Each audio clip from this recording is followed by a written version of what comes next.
The intertwined crises of flooding in Tana Delta and rising sea levels in Kipini exemplify the severe impact of climate change on vulnerable communities in Kenya. Both scenarios highlight the urgent need for effective disaster management and adaptation strategies. Flooding in Tana Delta. The Tana Delta region has been devastated by recent floods, which have displaced thousands and left many in dire need of basic necessities. The floodwaters, exacerbated by overflowing dams, have submerged entire villages, including Kipini West, forcing residents to seek refuge in makeshift camps. The destruction has led to the loss of homes, schools, and essential infrastructure, including roads, which are now impassable except by motorbikes, driving up transportation costs. The immediate needs of the affected population are critical. Many people are living in overcrowded conditions with inadequate shelter, food, and clean water. The lack of resources has led to health risks, including waterborne diseases and exposure to mosquitoes. Despite the severe conditions, there has been a notable absence of substantial intervention from both national and county governments, leaving NGOs and the Kenya Red Cross as the primary sources of support. The frustration among the displaced residents is palpable, as they feel neglected compared to other disaster-stricken areas, such as Maimahiu, which received significant attention and aid. Rising sea levels in Kipini. In Kipini, the rising sea levels have had a devastating and far-reaching impact, fundamentally altering the landscape and causing severe losses to both property and livelihoods. The gradual but relentless encroachment of the Indian Ocean has progressively swallowed large portions of land that were once habitable and productive. This ongoing inundation has not only led to the loss of homes and businesses, but has also disrupted the daily lives and economic activities of the local population. One of the most poignant symbols of this crisis is the Tana Lodge Hotel, which was once a flourishing business attracting tourists with its picturesque views and luxurious accommodations. Over the span of just 5 years, the hotel, which was originally situated about 100 meters from the shore, was progressively overtaken by the advancing sea. Each of the hotel's 9 guest cottages fell victim to the rising waters, culminating in the total loss of the establishment by 2019. The destruction of the Tana Lodge Hotel stands as a stark emblem of the broader threat faced by Kipini, underscoring the dramatic and destructive impact of climate change on the region. The acceleration of coastal erosion in Kipini has been driven by a combination of factors. Chief among them is the unchecked rise in sea levels, which has been exacerbated by climate change.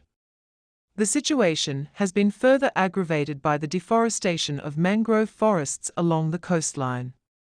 Mangroves play a crucial role in protecting coastal areas from erosion by stabilizing the soil and acting as a buffer against the force of ocean waves. Their destruction, driven by local demand for timber and other factors, has removed a critical line of defense, allowing the sea to advance more rapidly and with greater force. As the coastline continues to erode, the effects on Kipini's residents are profound.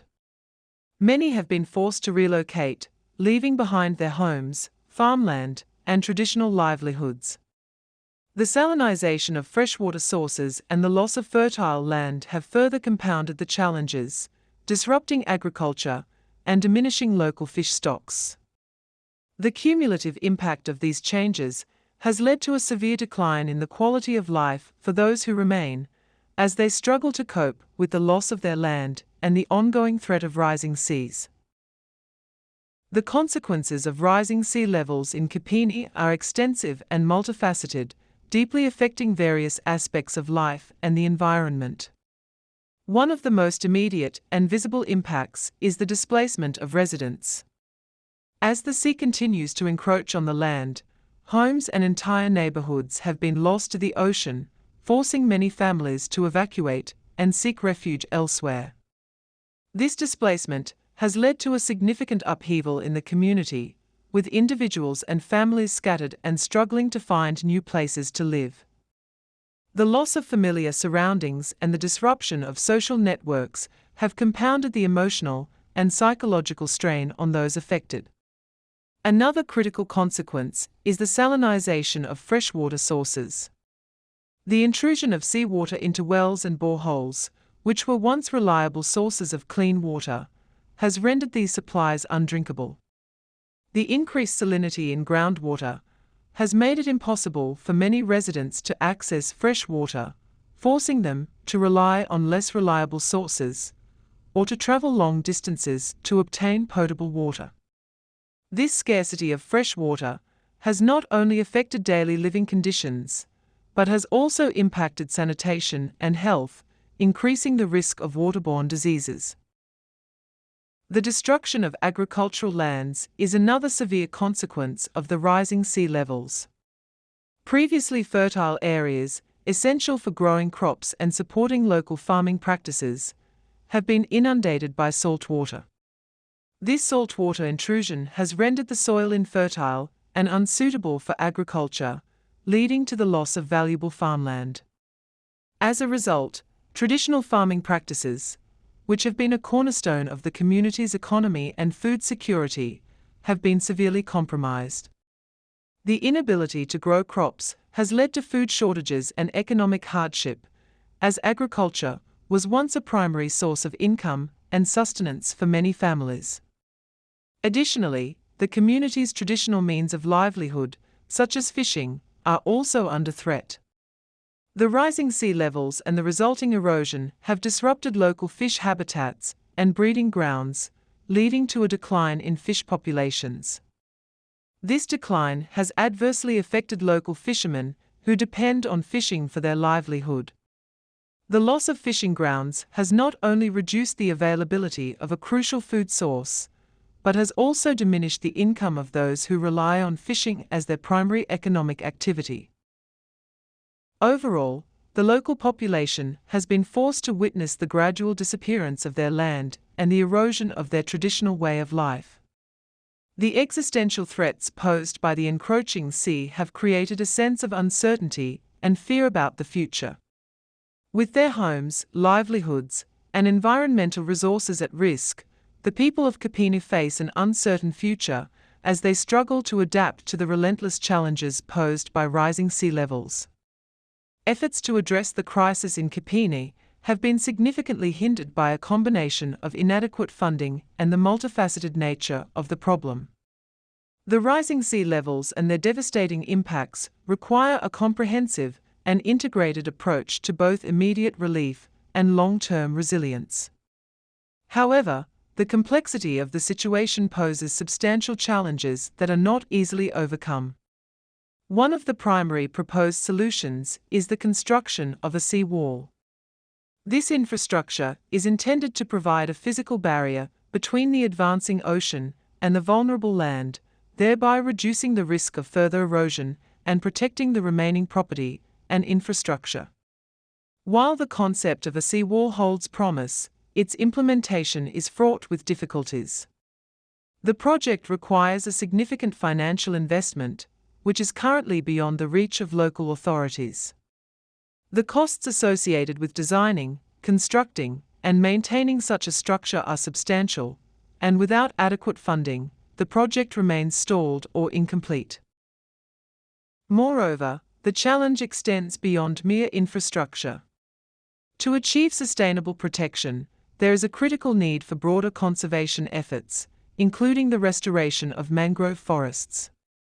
Mangroves are vital to coastal ecosystems. They act as natural buffers that stabilize the shoreline, reduce wave energy, and protect against erosion. The destruction of these forests has exacerbated the impacts of rising sea levels, making their restoration a crucial component of any long-term strategy.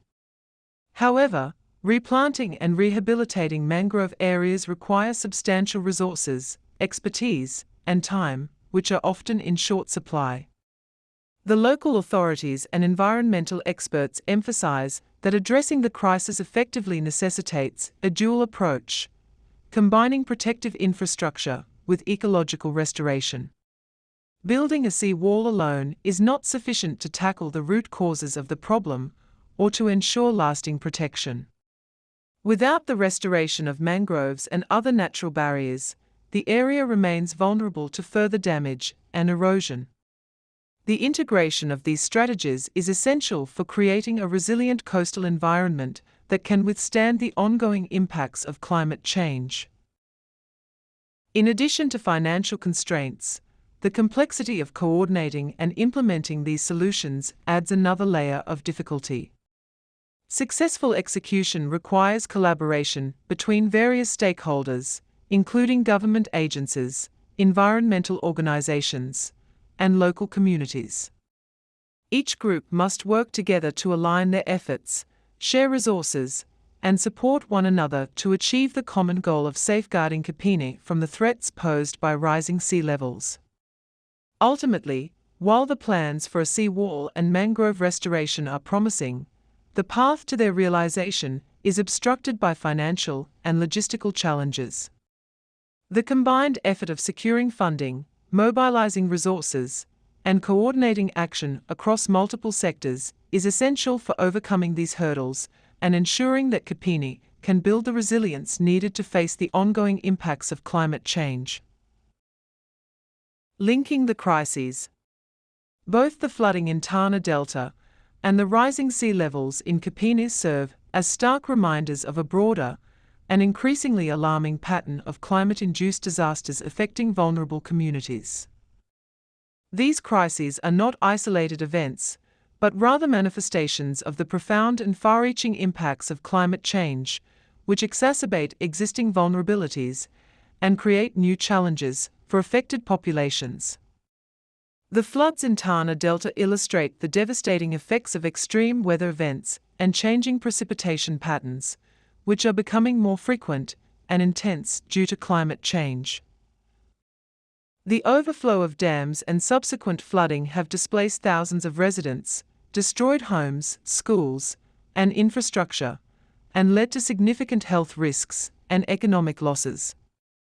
This disaster underscores the urgent need for enhanced disaster preparedness and response mechanisms to manage and mitigate the impacts of such events. Communities must be equipped with early warning systems, emergency response plans, and resilient infrastructure to withstand and recover from these increasingly common climate-related incidents. Similarly, the rising sea levels in Kipini highlight the slow but insidious impact of climate change on coastal areas. The gradual encroachment of the ocean has led to the loss of land, destruction of property, and disruption of livelihoods, particularly for communities dependent on agriculture and fishing. This phenomenon exemplifies the need for comprehensive climate adaptation strategies that address both immediate and long-term challenges. Protecting coastal regions requires a multifaceted approach that includes the construction of protective infrastructure, such as sea walls, as well as the restoration of natural barriers like mangroves, which play a crucial role in mitigating coastal erosion and safeguarding ecosystems. Both crises also underscore the necessity of integrating environmental conservation into climate adaptation strategies.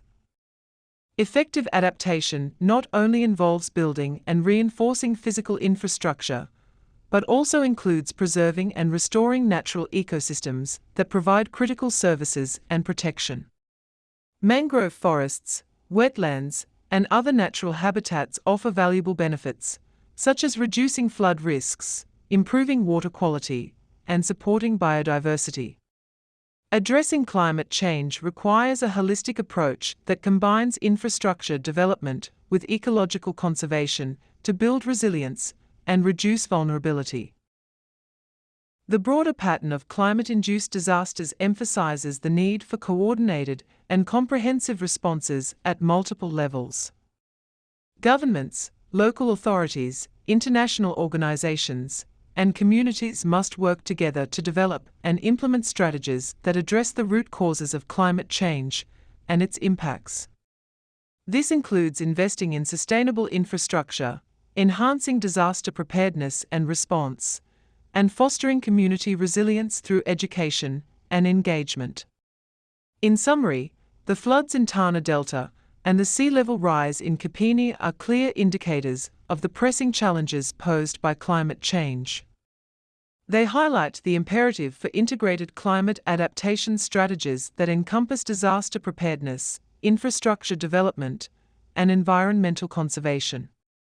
By addressing these interconnected aspects, societies can better prepare for and respond to the evolving risks of climate change, ultimately working towards a more resilient and sustainable future for vulnerable communities. Conclusion. The situations in Tana Delta and Kipini illustrate the urgency of addressing climate change and its effects on vulnerable regions. Effective government intervention, coupled with community resilience efforts and international support, is crucial to mitigating these crises. The intertwined nature of these disasters calls for a holistic approach to climate adaptation, ensuring that both immediate needs and long-term strategies are addressed to protect communities from the ravages of climate change. Thank you for your time. If you would like such analyses, please subscribe and turn on the notification bell. We also welcome your comments, including what you would like us to feature. Welcome back.